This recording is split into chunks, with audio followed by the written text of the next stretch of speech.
The world watches in horror as disaster strikes. The book by Naomi Klein.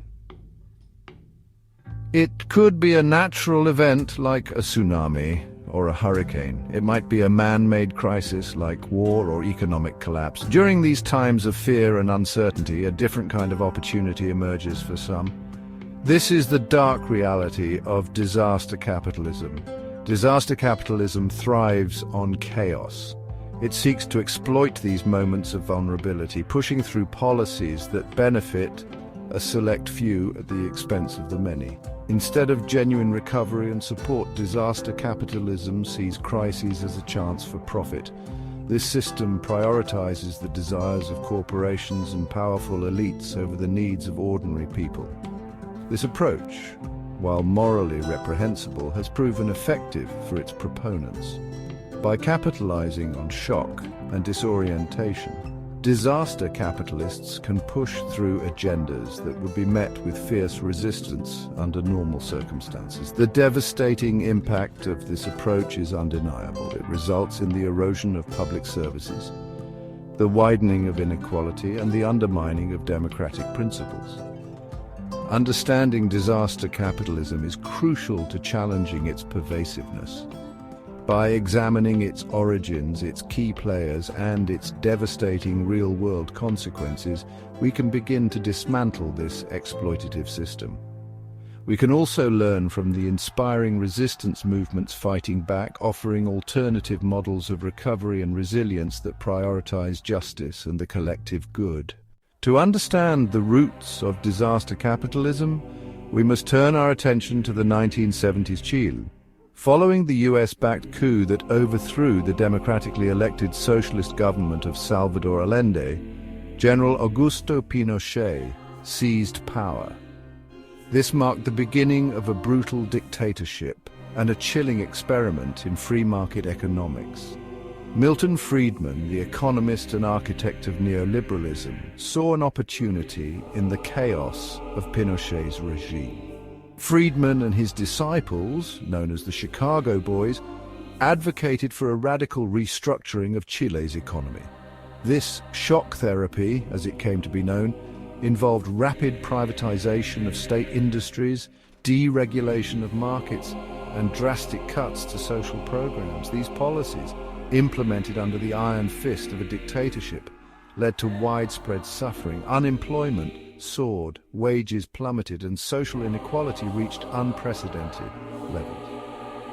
Those who dared to resist faced imprisonment, torture, and even death. Chile became a tragic testing ground for disaster capitalism. This model, combining economic shock therapy with political repression, would be replicated in various forms across the globe in the decades that followed. By the 1980s, the tendrils of disaster capitalism, honed in the crucible of Pinochet's Chile, began to reach across the globe. Institutions like the International Monetary Fund, IMF, and the World Bank played a crucial role in this process. These institutions, ostensibly created to foster global economic stability, became powerful proponents of neoliberal ideology. They imposed strict conditions on developing countries seeking loans or aid, often in the wake of economic crises or natural disasters. These structural adjustment programs, as they were called, mandated sweeping free market reforms.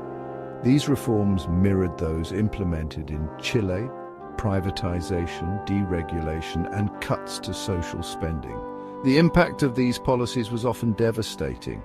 Essential services like healthcare and education were gutted, poverty and inequality deepened, and local economies became increasingly vulnerable to exploitation by multinational corporations. The IMF and World Bank, through their actions, helped to solidify disaster capitalism as a dominant force in the global economy. This system, often imposed under the guise of aid and development, further enriched the already wealthy while leaving millions trapped in a cycle of debt and deprivation. The legacy of disaster capitalism is not confined to history.